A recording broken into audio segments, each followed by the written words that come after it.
In front of me is OPPO Reno8 Z, and today I would like to show you how you can set up face unlock.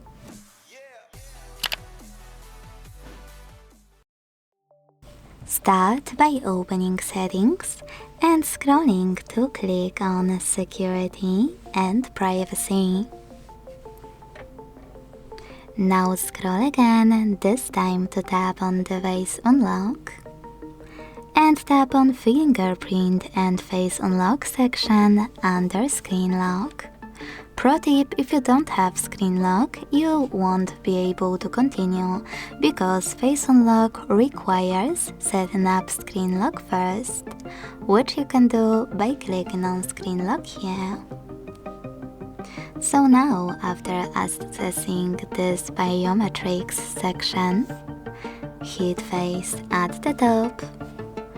Enter your login method and tap on Add Now. Keep your face in frame and follow all of the instructions from your screen. Then select Done. Now you can manage all of those options however you want to and go back. So when I switch off my screen and turn it back on, I can see that face unlock is working properly. Thanks so much for watching. If you enjoyed this video, leave a like, comment and subscribe.